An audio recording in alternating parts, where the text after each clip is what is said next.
Et dans la foulée, Marie Soledad fit passer à l'Assemblée la loi sur les réseaux mutualistes, loi portée par des députés qui sont eux-mêmes des anciens administrateurs de mutuelles, la rapporteuse ayant travaillé des années à la fameuse mutuelle des étudiants, que le journal Le Monde et la revue Que Choisir épinglaient en septembre en disant « Opacité, pratiques commerciales douteuses, qualité de service dégradée ». Pour la première association de consommateurs, ce système est aussi défavorable aux étudiants qu'onéreux pour la collectivité. Les députés socialistes volèrent au secours de la rapporteuse, démontrant une fois de plus qu'ils peuvent batailler pour que les médecins intervenant dans le domaine du médicament déclarent leur lien d'intérêt, ce qui est tout à fait normal, mais pointer un évident lien d'intérêt chez un homme politique serait une faute morale. La loi est passée en pleine nuit, comme bien des forfaitures les plus dégueulasses. Demain, assureurs et mutuelles vont pouvoir faire leur marché chez les médecins et chez les patients. Car soyons clairs, il y a une parfaite continuité entre l'avenant 8 et la loi sur les réseaux. Les complémentaires ont toujours eu besoin des dépassements d'honoraires pour exister. Si l'assurance maladie remboursait les actes médicaux à leur juste valeur, il n'y aurait pas de complément d'honoraires ou très peu. Les complémentaires avaient besoin de cela pour exister. Mais pour calculer leur marge bénéficiaire, elles avaient besoin de border les dépassements afin de les utiliser pour ramener des clients captifs sans risque excessif pour leur trésorerie. Les syndicalistes médicaux comme Michel Chassang, qui ayant signé l'avenant 8 font semblant de combattre aujourd'hui les réseaux mutualistes, se foutent du monde.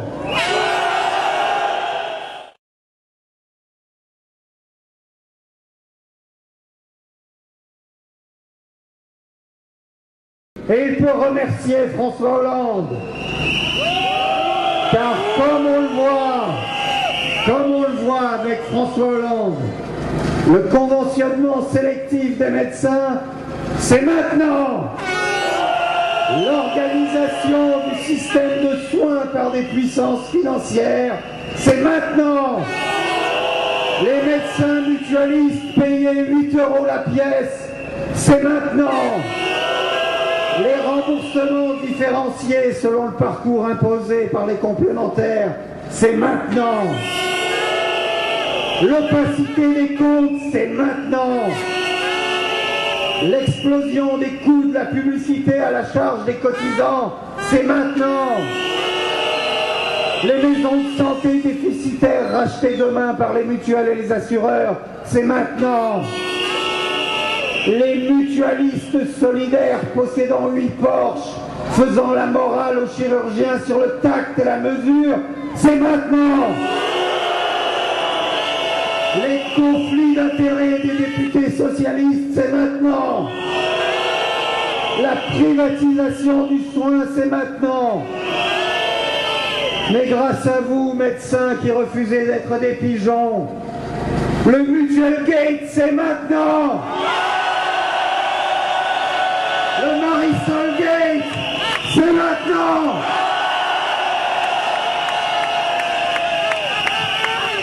Une ovation pour Christian Lehmann.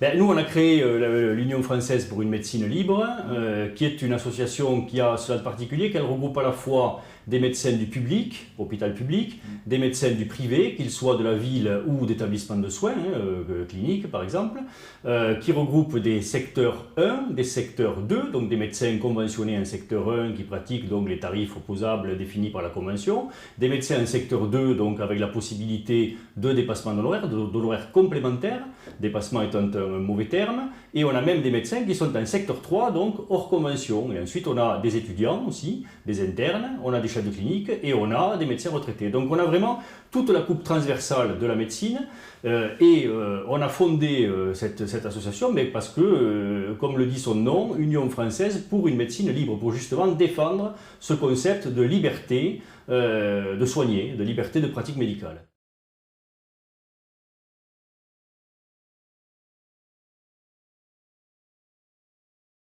On est une association qui regroupe aujourd'hui plusieurs milliers de médecins qui vise à aborder des sujets dits tabous, des groupes comme ça qu'on soutient. Donc on a une liberté de parole que n'ont pas les syndicats et d'autre part on a un poids et une action de lobbying vis-à-vis des syndicats qui vise à dire aux syndicats et aux présidents de syndicats, messieurs, ce qui nous fait face est beaucoup plus important que ce qui nous oppose. Arrêtons avec l'atomisation syndicale, regroupons-nous, montons une vraie force pour empêcher que la médecine de France tombe et soit tuée au bénéfice des financeurs. On est les défenseurs de l'éthique, de l'humanisme et des soins aux patients. Alors ça, on peut se dire, c'est de grandes idées, ça ne veut rien dire, etc. Mais ce qu'on sait, si vous voulez, c'est qu'aujourd'hui, le patient français a une liberté de choix de son médecin, a une liberté de choix de secteur, et que ça, demain, il risque de le perdre. Il risque de le perdre parce que les médecins risquent d'être sous la dépendance du financeur mutuel, qui sera à la fois financeur et organisateur, et à ce moment-là, le patient rentrera dans un réseau et sera contraint, s'il veut être mieux remboursé, de rentrer et d'aller voir des médecins qu'on lui indiquera. Les médecins ont une capacité d'adaptation qui est très importante. Ils sont à 23 €, ils ont le souci du patient et donc ils soignent, et ils soignent avec qualité. Mais pour encore combien de temps ? Ce qu'il faut voir, c'est le bilan des choses. Aujourd'hui, ce que l'on sait, c'est que moins de 9% des jeunes s'installent en ville et que la moyenne d'âge des médecins est de 55 ans, que les médecins s'en vont, qu'ils ne sont pas remplacés, qu'on est dans un trou démographique qui nous fait face, qui est très important, et qu'on va au-devant d'une crise de santé publique majeure. Et quels sont les meilleurs experts du système si ce n'est nous, si ce n'est pas nous qui mettons en avant cette responsabilité qui est de sauver le système, qui va le faire ?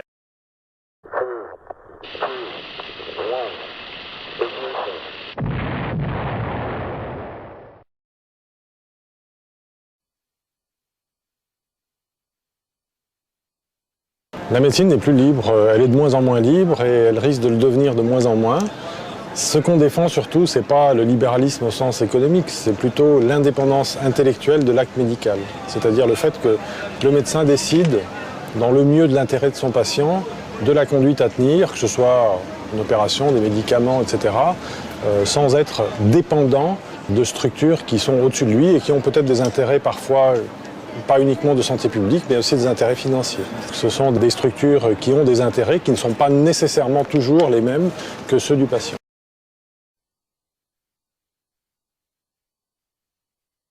Alors nos besoins, c'est d'abord de recruter le maximum de médecins, de les sensibiliser, parce que je dirais que 80% des médecins sont dans leur cabinet, ignorent même ce qui existe.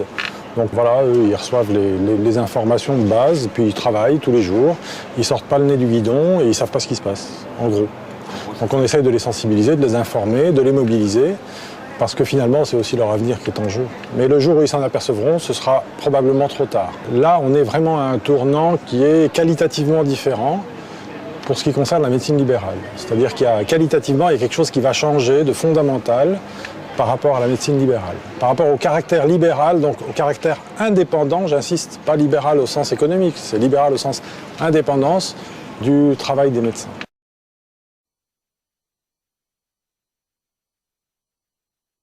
Alors les patients malheureusement sont plus difficiles à atteindre. Pourquoi ? Parce qu'ils sont soumis à une médiatisation contre laquelle nous sommes trop petits pour lutter.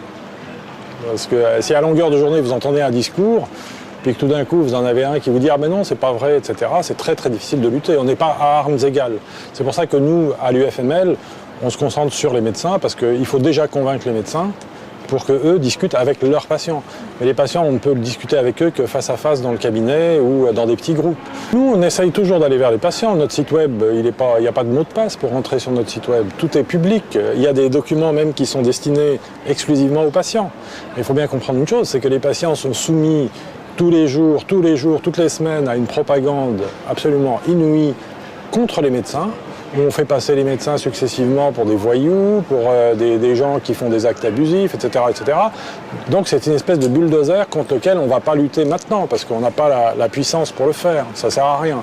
Donc autant réunir les médecins, dire voilà, qu'est-ce qu'on veut, comment on voit l'avenir de la santé en France à travers l'hôpital, la ville, l'ambulatoire, l'hospitalier, et puis essayer de construire quelque chose pour avoir quelque chose à proposer, et pas juste dire on n'est pas d'accord. Et quand nous, dans nos cabinets, on discute avec nos patients, c'est très facile de les convaincre, pourvu qu'on leur donne la bonne information.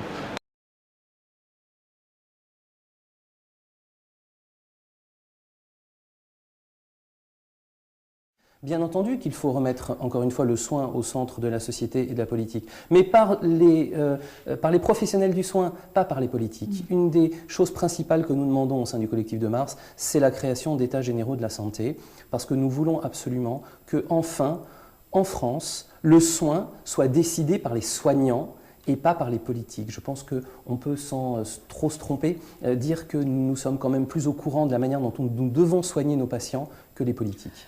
Est-ce que ça veut dire que vous avez le sentiment qu'il n'y a pas d'écoute, pour parler clairement, au sein du ministère ? Ou plus général, au niveau des politiques ? Je crois qu'on peut le dire, c'est pas un manque d'écoute qu'on a, c'est du mépris. Actuellement, on a un problème de structure qui est qu'effectivement ne sont écoutés aujourd'hui au sein des ministères que les syndicats dits représentatifs. Le problème étant qu'aujourd'hui, il y a un vrai problème de représentativité, de syndicalisme également médical en France. Et voilà, les institutions sont ainsi faites qu'effectivement, au sein des ministères, ne sont écoutés que certains.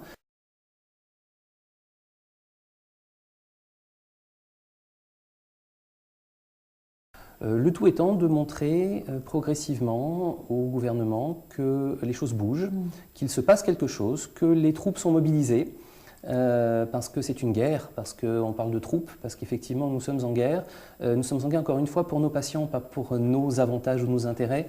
On peut parler bien sûr de la revalorisation des actes médicaux, c'est une chose qui est très importante, parce que encore une fois 23 € une consultation chez un médecin généraliste, c'est une insulte, ce ne sont pas des honoraires, oui, c'est moins qu'une coupe de cheveux ou qu'un toilettage pour chien, et ça on est absolument scandalisé par ça. En Europe, rappelez-nous la moyenne. La moyenne européenne c'est à peu près 45 €, donc nous voulons que les actes soient valorisés à hauteur de la moyenne européenne, ce qui est la moindre des choses comparée à la qualité, il faut le rappeler, de la médecine française, parce que nous avons une des meilleures médecines au monde, et cette médecine doit être valorisée à sa juste mesure. Libérez la médecine! Libérez la médecine! Les gens réagissent très bien. Je crois que malheureusement, on est dans un univers médical où les gens sont extrêmement individualistes, parce que c'est la base de notre métier. On a l'habitude de prendre nos décisions seuls. Dans nos cabinets, on n'a pas de supérieur ou de discussion collégiale. Donc finalement, on a l'habitude d'être seul. Donc les médecins sont particulièrement difficiles à mobiliser.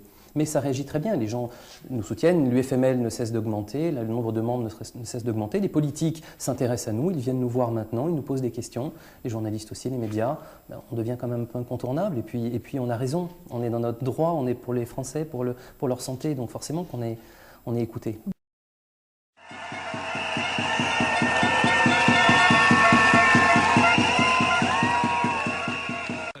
Je suis Generali, AG2R, MMA, mutuelle ou complémentaire santé. Donc en ce moment, je suis en train de téléphoner à des médecins un peu partout en France pour leur demander d'intégrer mon réseau de soins. Ça se passe comme ça? C'est tout à fait possible. Alors ça se passe, c'est plus vicieux, je dirais. C'est plus vicieux. On voit très clairement qu'aujourd'hui, la médecine est en crise profonde, majeure, parce que les tarifs des pratiques ne correspondent plus du tout à la réalité des actes. Et que les médecins ne s'installent plus, que les médecins dévissent leurs plaques, que les médecins ne peuvent plus vendre leur clientèle, que les burn-out explosent. 67% des médecins ont été touchés par le burn-out et que le suicide de cette profession est à 2,48 fois la moyenne nationale, c'est-à-dire bien plus que France Télécom.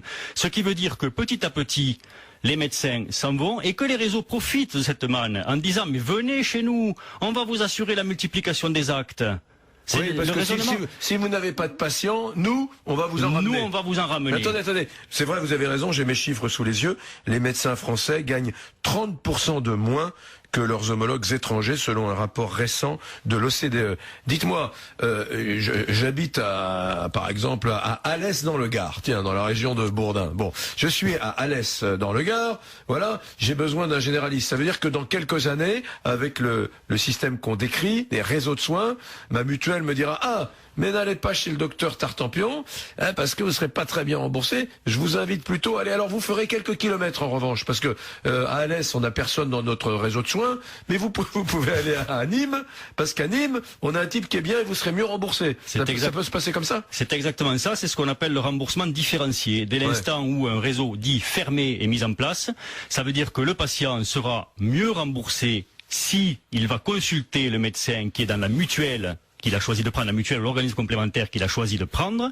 et s'il va en dehors, à ce moment-là, il sera moins bien remboursé. Il y a un argument quand même, docteur Jérôme Marty, c'est que ça c'est fait pour faire des économies, ça c'est louable quand même, et c'est fait aussi pour que ça coûte moins cher aux patients. C'est quand même l'argument premier de cette loi Leroux là qui a été votée récemment. Non, c'est surtout fait pour faire gagner de l'argent aux financeurs. Nous ne sommes pas dans un milieu qui est là pour faire le bien de l'humanité. On est dans un milieu qui est là pour apporter de l'argent, d'abord.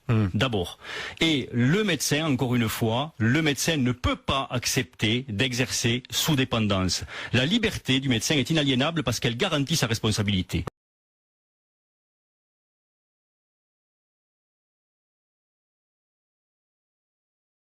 L'objectif de cette journée, c'est de mettre dans la lumière ce problème dont vous avez parlé.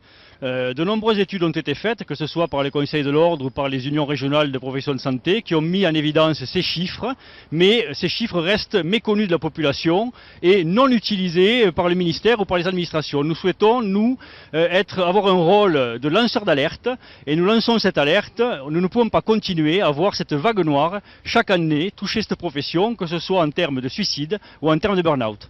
Quelle est la raison de ce mal-être, selon vous?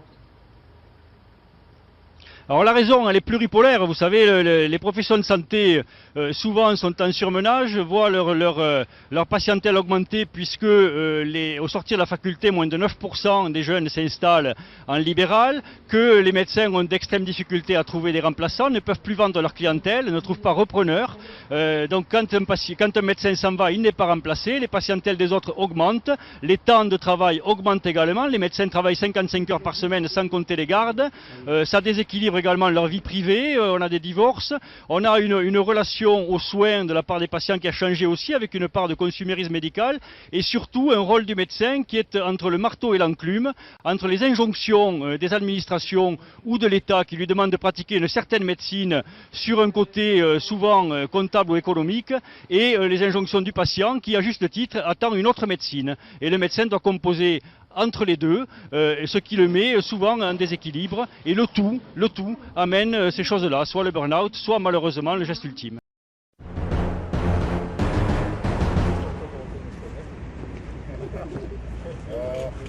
Donc il faut véritablement prendre à bras le corps ce problème, il faut peut-être changer aussi la façon de faire vis-à-vis des médecins. Vous savez qu'on a assisté depuis quelque temps à une véritable stigmatisation de cette profession, profession qui prescrit trop, qui ne se forme pas, qui est responsable des déserts médicaux, qui est responsable des inégalités sociales, des inégalités de soins, des inégalités d'accès aux soins, et dernièrement même dans le rapport sur l'intégration et la discrimination, une profession qui serait raciste puisque donnant des soins de moindre qualité ou carrément pas de soins aux personnes suivant leur ethnie. Tout ça c'est insupportable, ça ne peut pas continuer. Il faut véritablement redonner confiance et refonder une relation d'écoute avec cette profession.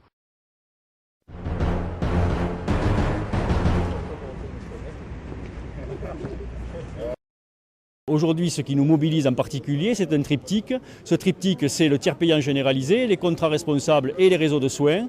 Et ces trois éléments du triptyque vont mettre à bas la liberté, l'indépendance et la responsabilité des médecins. Et qui dit mettre à bas liberté, indépendance et responsabilité, très simplement diminue la qualité.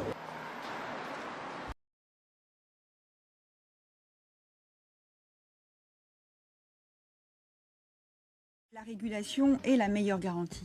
pour le maintien d'une médecine libérale forte. Nous avons besoin d'une médecine libérale. Nous avons besoin d'une médecine libérale. Toutes les mesures que j'ai prises jusqu'à aujourd'hui visent au contraire à renforcer l'attractivité de la médecine libérale. Visent au contraire à renforcer l'attractivité de la médecine libérale. Moi, je défends la médecine libérale. Moi, je défends la médecine libérale qui, lui, est pour que l'on aille au niveau le plus bas possible. Je ne peux qu'être d'accord avec lui.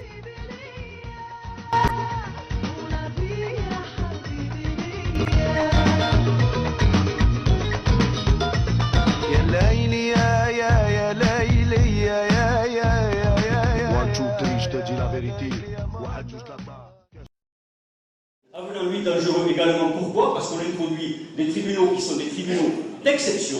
Pourquoi les tribunaux d'exception? Il faut savoir que les médecins qui vont être jugés devant une cour qui est représentée par 12 administratifs et 12 médecins. 12 médecins dont la très grande majorité a voté l'Avenant 8, et donc on voit bien vers où passera leur vote. Les administratifs, je n'en parle pas. Il faut savoir que le médecin n'a pas accès aux pièces de dossier et n'a pas d'avocat. Dans un pays démocratique et républicain, c'est assez quand même curieux. Vous pourrez répondre, monsieur. On peut continuer. Sur la partie des rémunérations, on voit encore une fois que là, on est devant de la rustine. On est devant un très grand danger qui est celui de la pénurie des médecins. On avait tout à fait prévu la démographie et le trou médical qui était dû aux âges des médecins, puisqu'on le sait, 51 ans d'âge moyen, 55 ans pour les chirurgiens. Donc les gens s'en vont, mais ce qu'on n'avait pas prévu, c'était la perte des vocations, puisqu'aujourd'hui, au sortir de la faculté, seulement 9% des étudiants s'installent. Seulement 9%, pourquoi? Parce qu'à 23 €, ça ne les intéresse plus. 23 € quand la moyenne européenne est à 40. Je vous laisse deviner pourquoi, bien évidemment. Les étudiants, ça ne les intéresse plus. Alors on pourrait être très long, bien évidemment, mais la crise est immense. La crise est immense, les zones se désertifient. Vous l'avez dit tout à l'heure, il n'y a jamais eu autant de médecins en France. Alors évidemment, on appuie vite sur le champignon de la coercition. On peut penser qu'en obligeant les gens à s'installer, on résoudra le problème. Ce n'est pas vrai, parce que, encore une fois, les médecins ne s'installent plus. Ils passent au salariat, ils restent dans les hôpitaux, ou ils partent dans les agences qui n'ont jamais été aussi nombreuses, aussi chronophages, aussi chères. Et on a des médecins qui ne soignent plus. Je vous remercie. Les indicateurs en établissement, on sait ce que c'est depuis longtemps. Les certifications, on les vit, les critères IPAX, Compax, etc., etc., on les vit. Le propre d'un indicateur, c'est de se complexifier. Parce que si un indicateur est atteint par tout le monde, il ne veut plus rien dire. S'il est trop difficile, il n'est pas atteint à cette personne, il ne veut plus rien dire non plus. Donc il faut qu'il soit à une juste place. Et pour être à cette juste place, eh bien, il faut soit le complexifier, soit le multiplier, soit l'écarter, le remplacer par un autre. Et donc on voit très clairement que cette chose qui commence doucement est amenée à se développer, à se développer, à se développer. Et on a une même mise sur la pratique du médecin qu'on va orienter par l'indicateur. Au départ, cet indicateur, je l'ai parlé tout à l'heure, il amène des bons points. Les bons points amènent un petit peu de monnaie, mais la seconde partie, bien sûr, c'est que l'indicateur, il amènera également des pénalités, des contrôles pour le médecin. Et le risque, le véritable risque pour les pays qui ont expérimenté ce paiement à la performance, P4P en Angleterre, et donc d'ailleurs on voit un certain nombre de pays qui en reviennent au moment où nous on y rentre, il y a un risque principal, c'est la sélection des patients. C'est-à-dire qu'on voit très clairement que dans les pays qui l'ont vraiment développé, les médecins sélectionnent leurs patients en fonction de leur possibilité d'entrer dans un critère ou non, puisque le patient à ce moment-là rapporte, alors que l'autre rapporte moins. Et c'est là qu'on voit quelque chose de fondamental, c'est que quand on touche à la liberté du médecin, on impacte celle du patient. Les deux sont liés. N'oubliez jamais ça. Les deux sont liés. Impacter la liberté du médecin, c'est impacter la liberté du patient.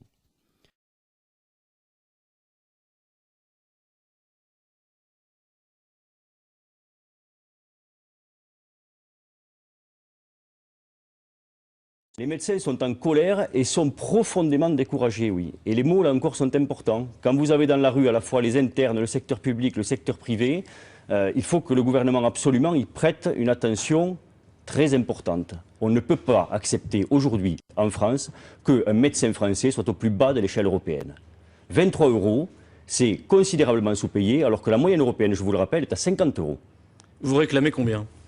Nous, on n'a pas d'état d'âme. On dit qu'il faut, en moyenne, pour les médecins, aujourd'hui, que l'on remonte leur position dans l'échelle européenne.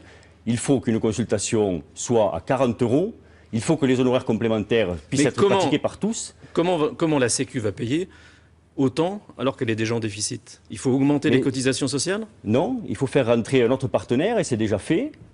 Cet autre partenaire, c'est l'UNOCAM, c'est les mutuelles. Mais nous, on accepte tout à fait que les mutuelles rentrent dans le jeu à condition, et c'est vraiment la condition sine qua non, que les comptes de ces mutuelles soient publics.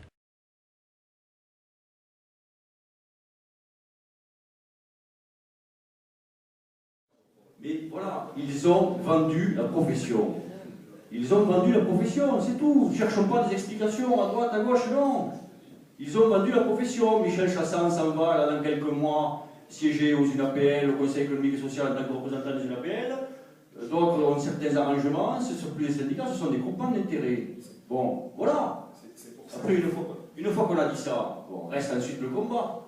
Mais je veux dire, n'allons pas chercher plus loin, ne pensons pas qu'ils se sont fait manipuler, qu'ils se sont fait tromper. Non, non, non. Preuve année, c'est que d'abord, nous, tout jeunes, arrivés, avant le CPN, avant la première CPN, on avait écrit déjà tout ce qui allait se passer. Tout était écrit. Et on les a appelés, on les a prévenus. Attention, voilà ce qui va se passer. Non, non, non, vous êtes jeunes, mec. Vous ne savez pas, vous ne comprenez pas. On a rajouté un avenant à cette convention et il faut voir qu'on a changé votre pratique, ni plus ni moins, on a changé votre avenir, on a changé vos prévisionnels, on a changé votre mode de vie pour vos familles. Sur quoi? Sur une promesse électorale. C'est tout. Une promesse électorale du candidat François Hollande et qu'il fallait tenir. Donc on a dit, on fait un avenant, vite, vite. La ministre a argué du fait que si on ne faisait pas cet avenant et si les syndicats ne le signaient pas, il y aurait une loi et que cette loi, de toute façon, détruirait le secteur 2. Information qui a été relayée, renflée tout le temps par Michel Chassan, par Jean Breur à l'époque, qui nous disait « Oulala, mais il va y avoir une loi, ça va tout détruire, il faut signer !» Obéissance. Obéissance. C'est tout. Donc d'un côté, on a fait passer l'avenant 8, on a signé, on a créé des délinquants, et de l'autre, on a obéi. Et bien nous ne voulons, nous, je te coupe juste, nous ne voulons, nous, ni obéissance, ni délinquance. C'est aussi simple que ça. Aussi simple que ça.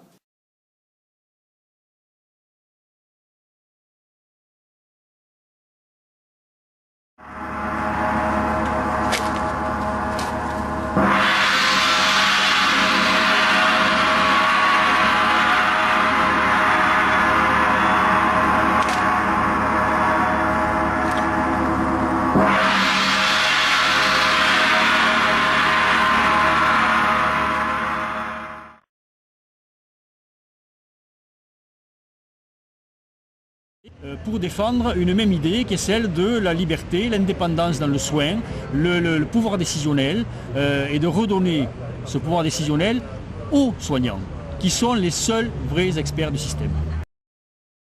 Vous avez eu un rapport qui est sorti il y a quelques jours, qui est ce rapport sur l'intégration et sur la lutte contre les discriminations, où on est allé dire que les médecins donnaient des soins de moindre qualité, voire refusaient des soins suivant les origines ethniques des patients. Ce qui est une abomination quand on sait que c'est la seule profession qui justement prête serment pour éviter cela. Mais on préfère stigmatiser, on préfère dire que les médecins sont mal formés, qu'ils ne se forment pas, on préfère dire qu'ils sont sous l'influence des laboratoires, on préfère dire qu'ils sont responsables des inégalités sociales en santé, on préfère dire qu'ils sont responsables des déserts médicaux, et on insulte, et on insulte, et on insulte. Et on s'étonne que cette profession aille mal. On sait tous que les médecins ne sont pas responsables de cela, mais qu'ils en sont en quelque sorte juste dépositaires. Ils sont dépositaires de l'état de la société qu'on leur donne, ils se battent, ils sont un ciment sociétal, et aujourd'hui on nie complètement l'existence de ce ciment sociétal. Ce ciment sociétal est en train de se fissurer, ce mur se fissure, et si ce mur tombe, il n'y a plus rien derrière.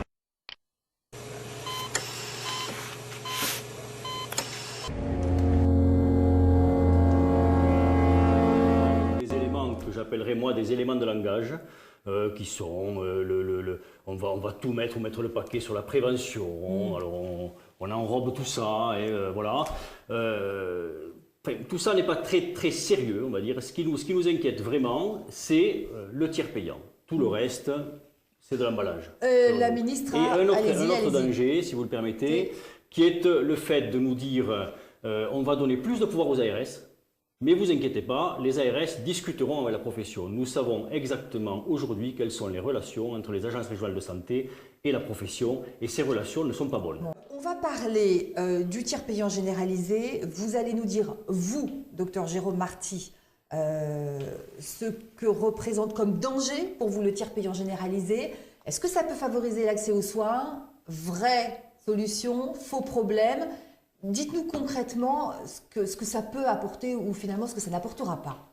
D'abord, nous sommes dans un système qui est un système socialisé, qui est un système magnifique, et le tiers payant est nécessaire, et comme nous le disons dans notre communiqué de presse, il est même l'honneur de notre système, puisque les gens qui sont sans ressources ou qui nécessitent des aides ont la possibilité de bénéficier de la CMU, de l'aide médicale d'État, les ACS ont été créés et vont bénéficier du tiers payant, tout ça c'est très bien. Ça c'est acquis, on est d'accord. Ce que nous redoutons, c'est la généralisation de ce système. Pourquoi? Très simplement parce qu'il va changer totalement le paradigme. Il nie complètement la possibilité de médecine libérale, il l'écarte, il l'éloigne, définitivement il la met au tapis pour la remplacer par un système qui est un système étatisé, puisque la relation, en quelque sorte, médecin-payeur change, puisque le médecin devient l'assujetti de l'organisme financeur, qu'il soit d'ailleurs caisse ou qu'il soit une OCAM. Et à partir de là, on voit très bien que la relation change, qu'il n'y a plus de liberté, puisqu'on devient quémandeur, en quelque sorte, de ces rémunérations. Tout ça, ça existe. Mais c'est pas. Enfin, si vous voulez ça, on n'en parle pas. On n'en parle pas. Mais la partie, vous l'avez vu, certains syndicats mettent en avant le risque inflationniste de ce système.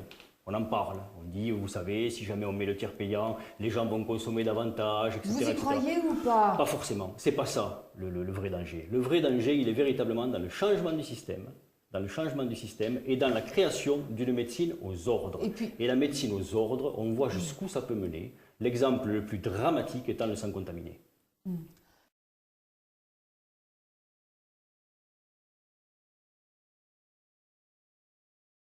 Invité, c'est Michel Chassan, bonjour. Bonjour. Vous êtes le président de la Confédération des syndicats médicaux français, le principal syndicat de médecins. Le tiers payant, qui donc permet de ne pas avancer l'argent d'une consultation chez le généraliste, sera accessible pour tous en 2017. Vous dites c'est techniquement impossible. Pourquoi? D'abord, c'est pas chez le médecin généraliste, c'est chez tous les médecins en médecine de ville. Attention, la nuance et le détail. Je dis que c'est pas possible techniquement aujourd'hui. Je dis simplement qu'il faut des aménagements. Mais Michel Chassan, il n'est pas question de le mettre en place aujourd'hui, ce système. C'est l'horizon 2017. Ça donne 3-4 ans pour se retourner. On a vraiment l'impression que vous traînez les pieds. Ça ne sera pas de trop. Nous ne traînons pas les pieds. Je trouve qu'il y a une bonne mesure, c'est la mise en place du tiers payant pour ceux qui en ont besoin financièrement. Le tiers payant social. C'est à l'heure. Nous y sommes tout à fait favorables, je le dis très clairement. Et donc on se demande d'ailleurs pourquoi ça n'a pas été mis en place plus tôt. Donc il faut le mettre en place rapidement. Mais attention, il y a quand même quelques obstacles techniques qu'il faut lever au préalable. En clair, nous accepterons de rentrer dans un dispositif de ce type si ça ne coûte pas de l'argent aux médecins. Bien sûr, parce que les centres de santé estiment que c'est environ 3,50 € par acte. Écoutez, je ne vais quand même pas les payer. Donc, deuxièmement, que ça ne complique pas la vie au tel point qu'on ne puisse pas avoir suffisamment de temps à consacrer à nos patients. Voilà, c'est ça les conditions que nous posons. Mais sur le plan de la philosophie, vous n'êtes pas contre. Vous n'estimez pas qu'il y a un peu fonctionnarisation de la profession de médecin? Il y a surtout un danger de surconsommation des soins qu'on a négligé dans cette période où on tente de diminuer les soins de santé, en tout cas de les limiter. Franchement, il faut faire attention parce que si vous supprimez les caisses à la sortie des supermarchés, eh bien, je vous fais le pari que les caddies seront beaucoup plus pleins.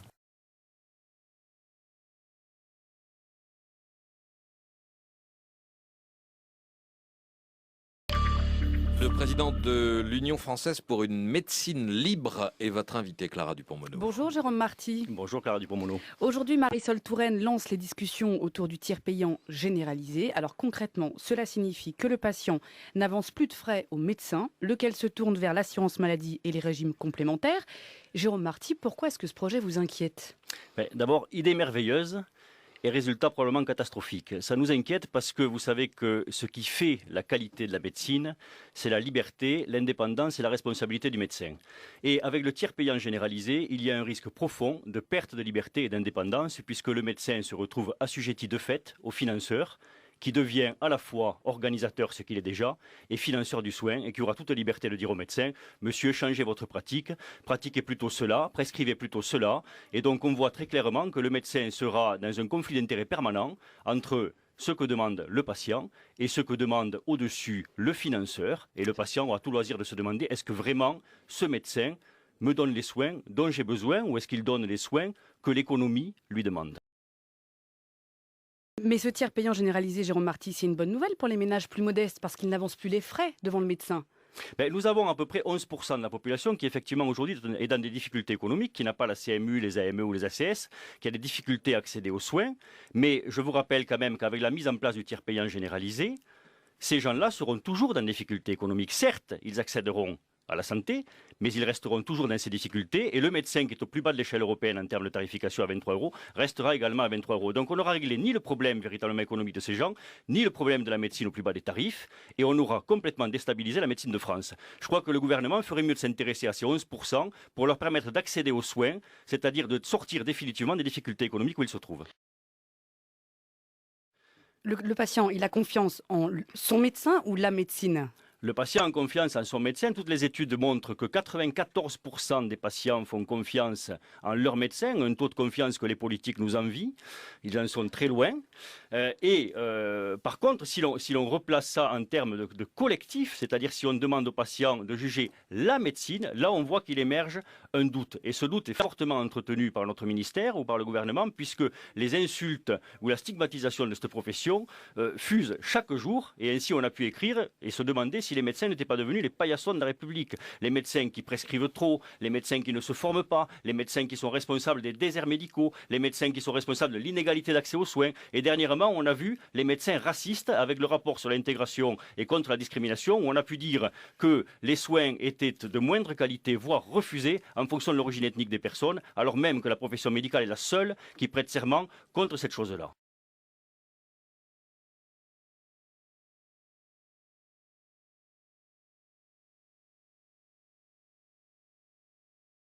Le tiers payant, qui permet de ne pas avancer l'argent en pharmacie, sera généralisé aussi chez le médecin pour une consultation. Échéance fixée à 2017. MG France, le principal syndicat de généralistes, y est plutôt favorable, mais pas du tout l'Union française pour une médecine libre. Son président, Jérôme Marty. Le tiers payant doit rester une liberté pour nous. En le généralisant, il n'est plus une liberté. On change en quelque sorte la relation qu'il peut y avoir entre le médecin et son patient, et le médecin d'ailleurs et la caisse et les organismes financeurs. La caisse payera directement le médecin et donc le médecin devient assujetti à la caisse. Et là, on y voit un grand danger parce que c'est une mainmise sur la médecine. Et à ce moment-là, le financeur sera capable de dire on va faire de la coercition, on va installer les médecins à tel endroit, sinon on ne paie pas, on va faire telle pratique plutôt que telle autre, sinon on ne paie pas, et le médecin devient complètement assujetti, perd sa liberté de prescription, et à terme, le patient lui-même, il perdra sa liberté de choix.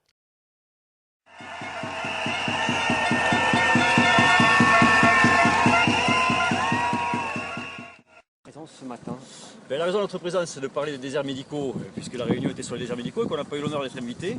Donc on est venu parce qu'on représente un très grand groupe de médecins, une association, une coordination de médecins, que les médecins doivent parler de leur profession et que malheureusement on les oublie puisqu'on a invité que des institutionnels, un syndicat ou deux, mais on ne prend pas vraiment compte de ce que disent les médecins, quoi. Donc on est là pour ça. Et on espérait être reçus, on ne l'a pas été. Là je viens de rencontrer Ségolène Royal, j'ai pris rendez-vous avec elle. Mais il est temps que l'État prenne en compte réellement ce que dit la profession. Et là, on en est loin. Il y a eu des propositions qui ont été faites aujourd'hui, mais qui ne résoudront rien, à notre sens.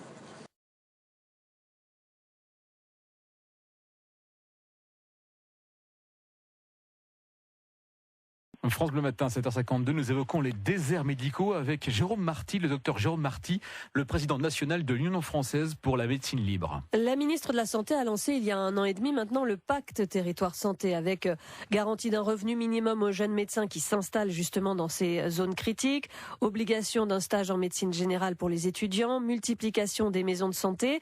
Tout ça, ça va dans le bon sens ? C'est l'exemple même d'une mauvaise réponse à une bonne question. On a passé le stade de la communication.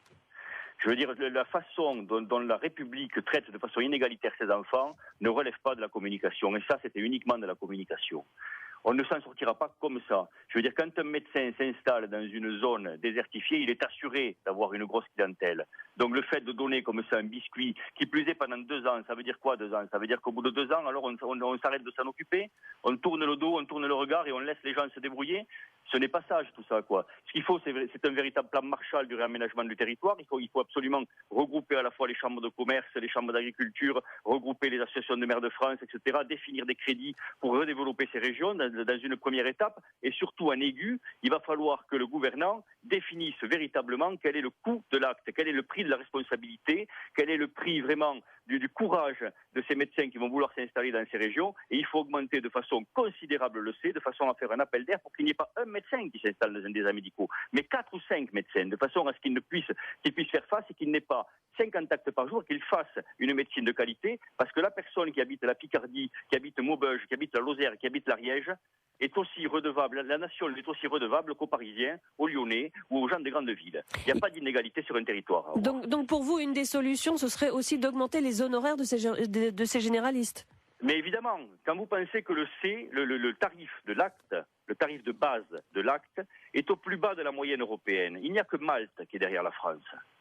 La moyenne européenne est à 40 €. Et là, on a un C à 23. Comment voulez-vous faire de la médecine de qualité quand les médecins sont obligés de faire de l'abattage, en quelque sorte, d'avoir 40, 50 actes par jour pour payer leurs charges? C'est plus possible. Je veux dire, soyons sérieux, quoi. Il va falloir que l'État, véritablement, fasse des choix.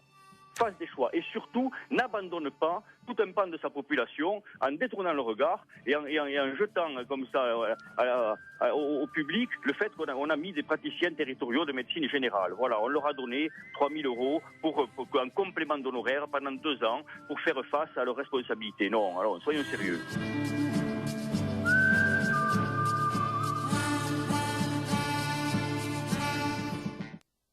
Là encore, on voit qu'aujourd'hui, Étienne Cagnard, président de la Mutualité française, comme Guillaume Sarkozy d'ailleurs, président de l'Institut de prévoyance Malakoff-Médéric, demande à ce qu'on change la loi, parce qu'il y a un véritable marché considérant la médecine, et donc votre santé les intéresse.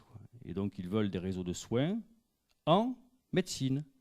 Et là encore, des réseaux de soins en médecine avec un marché pose le problème véritable d'une action du financeur sur le soin, puisque là, on va avoir des financeurs qui seront également organisateurs du soin. On voit clairement aujourd'hui que les mutuelles rachètent les pharmacies, rachètent les groupes de laboratoires, rachètent des cabinets de radiologie, rachètent des maisons de santé pluridisciplinaires, rachètent des établissements de soins, rachètent des maisons de retraite, et au final donc auront la chaîne entière du soin. Ils seront organisateurs du soin, ils seront producteurs de soins, ils régleront le soin et ils auront la perception financière du soin. C'est un véritable danger, là aussi, de perte de la liberté, de perte de l'indépendance, de perte de la responsabilité individuelle des médecins, et ça risque de retomber sur vous. Parce que là, Marisol Touraine a beaucoup de qualités, elle en a une. Elle connaît parfaitement le mythe de la caverne, elle le manie parfaitement, et tous les Français sont en train de se faire enfumer en beauté. Je pense que de ce point de vue-là, c'est probablement la ministre de la Santé la plus exemplaire depuis longtemps. 4e mythologie, la généralisation du TER payant intégral. Intégral, rappelons-le, c'est intégral. C'est le SNIRAM. C'est toute donnée recueillie par la carte vitale et de facto transmise à tout organisme complémentaire, partenaire de la Caisse nationale d'assurance maladie des travailleurs salariés. Donc là, il n'y a plus aucune confidentialité et il y a surtout une traçabilité réelle des dépenses engagées par pathologie, par GHS, etc. Et évidemment, qui va être à l'origine de ces données? Le médecin traitant. Donc quand on me dit que c'est complètement anonymisé, laissez-moi rire, pour le patient peut-être. Pour le prescripteur, j'ai des doutes. Et si on veut résumer de manière assez provocatrice, on assiste au jour d'aujourd'hui et avec le PLFSS à une étatisation du soin dans son organisation, à une privatisation de sa prise en charge financière, le tout sans aucune réflexion ni sur les coûts de pratique, ni surtout sur le coût de la structure du système de santé, les agences, les contrôles, quelle est véritablement la pertinence de toutes les procédures d'accréditation, de certification qu'on nous impose. Et quand on cherche un peu sur le net et qu'on voit les rapports et le retour qu'il y a de ce genre de procédure, eh bien on tombe un peu des nues, on s'aperçoit qu'en règle générale, le premier retour, c'est on dénature la relation entre professionnels dans les établissements de santé et on en revient à toutes les expériences qui viennent d'être exploitées. Voilà, je n'irai pas plus loin. Donc là, le CAS, j'en parle parce que ça ne concerne pas que les secteurs 2. Le CAS est l'archétype de la manipulation bureaucratique et technocratique sur la population médicale. Si nous sommes là tous ensemble, aussi bien tous les professionnels de santé, c'est bien parce que nous sentons que notre outil de travail nous échappe et notre outil est indissociable d'une certaine liberté, d'une indépendance et de la déontologie. Et le contrat d'accès aux soins, c'est la fin de tout ça. Et ça concerne donc tous les médecins. Le CAS est la démonstration de ce que peut faire l'assurance maladie et l'État et la façon de faire passer le système complètement coercitif avec des mensonges sur les critères de l'entrée du CAS, l'absence de volonté de revalorisation alors que c'est présenté ainsi en tout cas au secteur 1, les pièges qui sont, ça je ne le détaillerai pas parce que c'est assez technique, mais enfin il est proposé une prise en charge des cotisations sociales alors que c'est déjà remis en question à la Cour des comptes, donc ça ne se fera pas. Le plafond maximum de 100%, on le présente tout d'abord comme sur l'activité générale, puis après par acte, il y a une notion de plafond flottant qui est également un piège. Donc en fait, on n'a pas les informations. Voilà pourquoi on ne sait pas les choses et voilà pourquoi on ne se révolte pas. Tout est dans un flou artistique. Et enfin, les omissions, c'est tout ce dont on a parlé, il n'y a aucun engagement de l'UNOCAM. La fiscalité des contrats et les contrats responsables sont aussi le danger de l'inéquité du système des complémentaires, comme l'a décrit Frédéric Bizard, ainsi que le tiers payant généralisé qui finira d'asservir la profession médicale. Je vous remercie.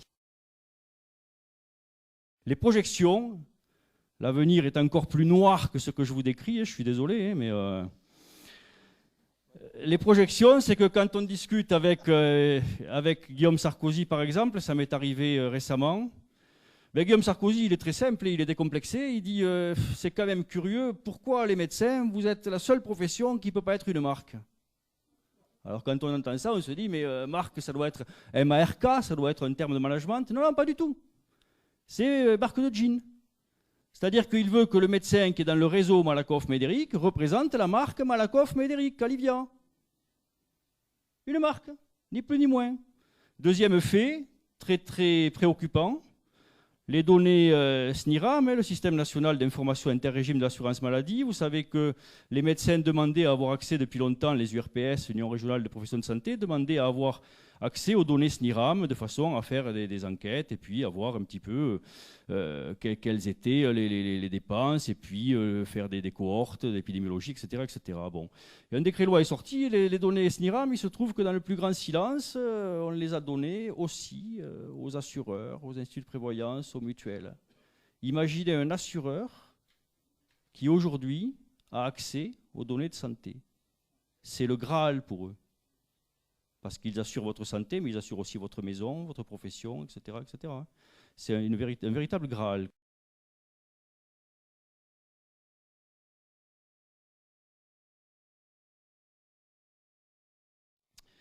Donc voilà, écoutez, l'avenir n'est pas rose. Hein. Je vais terminer en vous disant que, très simplement, on ne transige pas avec la liberté, on ne marchande pas l'indépendance et on ne négocie pas avec la responsabilité. Qu'on est engagé dans un combat qui est difficile parce qu'il exige de la compréhension, des explications, du temps, et que face à nous, on a des gens qui ont les moyens et qui édictent constamment des principes moraux qui justifient ce que petit à petit, ils font. Ça, ne l'oublions pas. Et je terminerai surtout en vous disant, encore une fois, que la liberté de l'un impacte sur la liberté de l'autre, que l'atteinte aux libertés des médecins, qu'ils soient du public comme du privé, risque d'attenter à la liberté des patients et que notre combat est commun, que notre vigilance est commune et que notre résistance est commune. Je vous remercie. Le gouvernement applique des solutions qui durent depuis des années, des années, des années. On voit clairement qu'il n'y a pas de droite, il n'y a pas de gauche, il n'y a pas de centre. Il y a une politique qui est poursuivie, qui est une politique administrative où on enlève le médecin de la décision, de l'organisation. Le médecin a perdu sa liberté, il perd tout. et ce sont d'autres organismes non médecins qui décident des pratiques. Et ça, c'est plus possible. Le bilan est facile. Quand on regarde un petit peu où en est la médecine en France, on voit clairement qu'elle va dans le mur. Et si on continue avec ces solutions, qui encore une fois ne sont pas des solutions de gauche ou de droite, hein. On voit que la loi HPST, on voit ce que ça a amené, c'était la droite, et on voit aujourd'hui ce qu'on vit avec le gouvernement de gauche. Donc, il n'y a plus qu'une solution qu'on n'a jamais essayée, c'est le réveil des médecins. Mais moi, j'invite Madame Marisol Touraine et l'ensemble des énarques de France à venir prendre ma place, ou en tout cas celle que j'avais quand je prenais des jeunes, pères de famille à 35 ans, avec une tumeur cérébrale incurable et qui étaient en fin de vie. Voilà, mais ça, c'est ma fierté. Et il y a des moments extrêmement difficiles qui m'empêchent de dormir encore aujourd'hui. Mais ça, je le revendique. Mais je n'accepterai pas qu'un énarque vienne me dire ce que j'ai à faire, et ou alors, il vient faire ce que je fais, il vient assumer ce que nous faisons. Parce que moi, je l'ai fait, mais chacun d'entre nous l'avons fait. Et si on ne retrouve pas cette fierté, si on n'est pas foutu de l'affirmer, alors effectivement, nous méritons ce qui arrive, et il est trop tard pour se plaindre. Rappelons que la mobilisation est visiblement un succès, qu'elle frôle quasiment les 100% chez les pharmaciens. À l'origine de ce mouvement des professions libérales, un rapport de l'inspection générale des finances et un projet de loi initié par Arnaud Montebourg. Selon l'IGF, la dérégulation des 37 professions réglementées aurait permis la création donc de 120 000 emplois et d'un demi-point de croissance. François-Xavier Rigaud, Joël Lefebvre et Yacine Mili nous en disent plus. On a ici les pharmaciens, les dentistes, les médecins, mais aussi des kinésithérapeutes, architectes, experts comptables, avocats ou encore notaires. 37 professions réglementées sont aujourd'hui en grève partout en France. Il y a des médecins, des pharmaciens, des orthoptistes.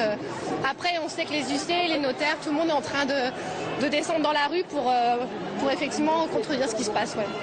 Dans les rues de Paris, ils sont des milliers à se mobiliser contre ce projet de loi visant à libéraliser les professions réglementées. Ces activités sont le plus souvent protégées de la concurrence, soit par des numerus clausus, des tarifs imposés, des monopoles ou encore des autorisations administratives.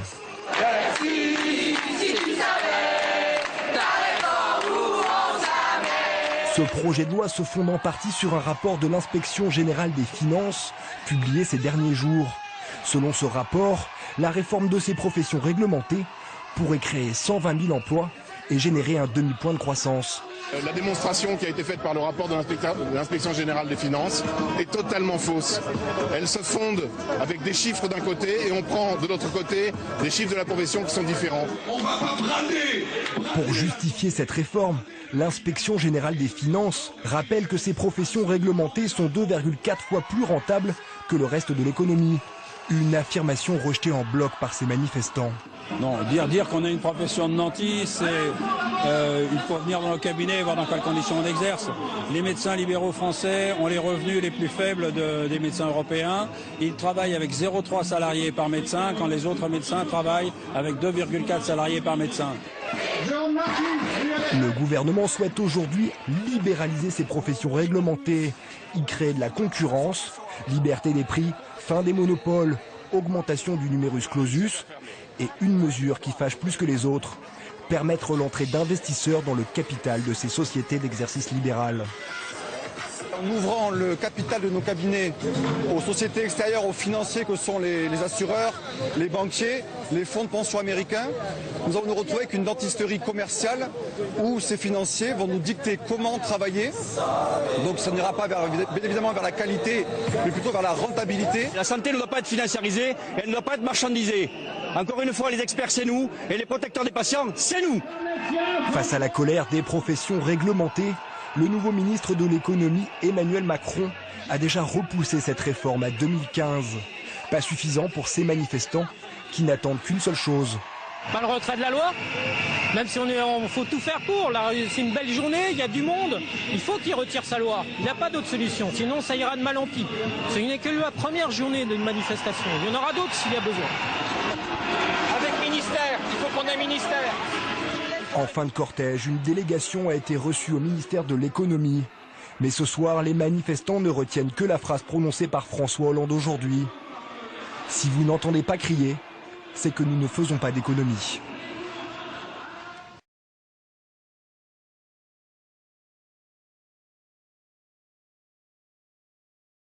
Ils sont deux. On est ici, cette journée, gardez-le à l'esprit, cette journée est historique, parce que pour la première fois depuis longtemps, vous avez une union des professions de santé, une union large dans une solidarité active. Pourquoi nous avons décidé, médecins, dentistes, biologistes, de vous rejoindre dans cette solidarité active? Très simplement parce que nous sommes devant une conjonction de deux lois. Nous avons d'un côté la déréglementation qui va financiariser le soin et de l'autre côté la loi de santé qui va mettre à bas notre système sanitaire. Une loi de santé qui est fondamentalement dangereuse parce qu'elle va amener toujours plus de pouvoir aux ARS, toujours plus de pouvoir à l'administration. Une étatisation du système d'un côté, une financiarisation de l'autre. Et les médecins... Êtes-vous pour une santé étatisée? Êtes-vous pour une santé sous perfusion financière? Êtes-vous pour une financiarisation? Des médecins, des pharmaciens, des dentistes qui seront justes, des variables d'ajustement et des patients, des lignes de bilan comptable. Ça, nous ne l'acceptons pas. Il y a un message à faire passer, un seul, que Mme Touraine et que M. Macron oublient. On ne peut pas raisonner sur le système sanitaire avec les raisonnements de l'économie. L'économie privilégie le collectif sur l'individuel, alors que la médecine, la pharmacie, le dentaire privilégiera toujours l'individu face au collectif. Justement, jouer collectif et passer le micro avec votre dentiste. Je termine juste en vous disant comme mes confrères, cette journée est un début. Nous allons vers un combat qui sera long et difficile, mais que nous allons gagner parce que notre combat est juste et notre cause honorable.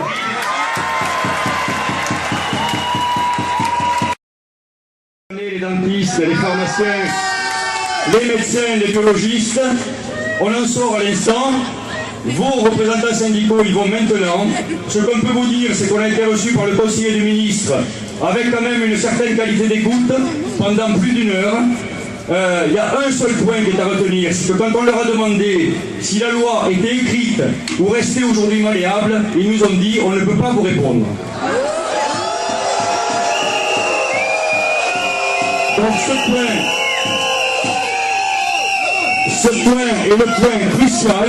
Il est évident que la journée du 30 septembre est une journée historique parce qu'elle montre que les professions de santé sont capables de s'unir, mais c'est un début. C'est un début qui doit aller vers des mobilisations encore plus grandes pendant des semaines et des semaines jusqu'au retrait du projet. Merci.